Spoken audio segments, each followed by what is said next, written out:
Hello and welcome to Victoriana. It's not quite the beginning of March, we're actually a week or so in now. We've had one or two complaints with regard to the sound quality on our video clips, so we've invested in a new camera which has finally turned up. Here at the nursery, March is one of our busiest months, or busiest months for propagation that is, and really it's a real struggle to get all the room on the prop beds, get everything done that we want to do. It's just the case that we're sewing and we're pricking out and we're taking cuttings, and it's just a continual process of trying to get the space and trying to get the stuff through and then onto the next area really. Thankfully the weather's warmed up for us now and brightened up particularly. We've had some pretty low light levels in February and of course we had some snow. And it's amazing to think that actually this time last week we were having sleet snow showers and it was a really grotty day, not helped by us then losing our electricity late in the evening, and then our generator wouldn't fire up either, so we were without electricity and without heat, and we probably wouldn't have had all this here this time last week if we hadn't have struggled through and got things going again, but we always usually manage to struggle through. So yes, really busy time of year for us here on the nursery. I'll give you a quick run round of what's going on elsewhere. So here in the bubble we're pretty full. As I said, it's that time of year where we're doing the pricking out. The pricking out comes onto the benches in here because we've got a little bit of heat on. After a couple of weeks, when things are settled in, they're then moved up to the top house, which is the cold house where they can carry on growing. Obviously the exception to that are things like the tomatoes, which I'm just going round to a few toms now. First batch are underway, and things like that that obviously will continue to stay in the heat.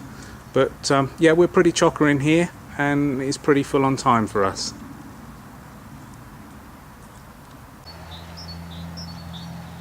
So out here in the cell plant area, we've got an awful lot of fruit trees. These have been potted up and they've been sitting under glass for the last few weeks, but we need the space under glass now, so they've been put out the door. We're not quite ready out on the beds to move them down. We're going to start out on the beds actually this week, so these will be disappearing, and then we'll be able to get the first of our young veg plants and bits and pieces outside so they're hardening off, ready to start sending out.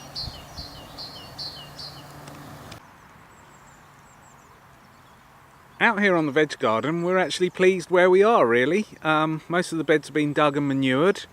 We've even had a chance to start on the soft fruit and tidy that up.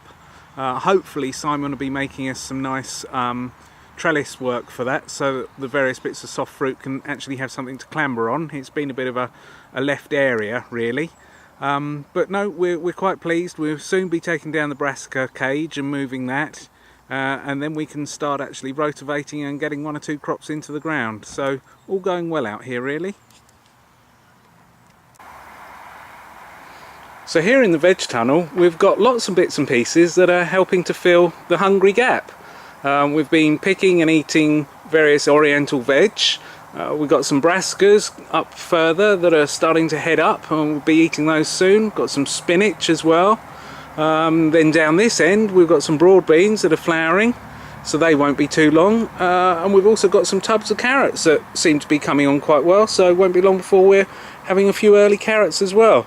So we're really pleased with the tunnel. It's been in just under a year. Obviously we used it last year for all our chilies and tomatoes, etc., but right through the winter it's proved useful as well. Up the other end there is the asparagus that we potted up earlier in the year.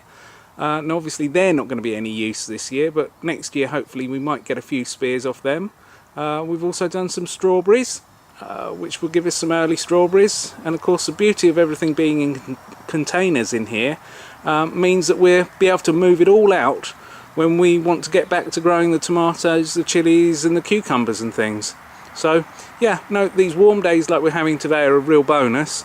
And the tunnel is really proving its worth for the veg gardening side of things as well. So down here at the front, the flower area has all been dug over and manured. We're just waiting for the ground to dry up a little bit more before we can spin it over with the rotavator. Then it can settle out ready for planting out. So we're pretty on top there as well. I guess the only area where we're not really on top are the retail beds themselves. and they're in a bit of a mess. We're going to come out this week and make a start. It's sort of been quite a long winter, so we always look messy. We'll be getting underway, moving everything around, getting those fruit trees out, getting shrubs and bits and pieces out, and sorting out all the soft fruits as well. So we have got a very, very busy few weeks ahead of us before Easter, and we'll catch up with you very soon.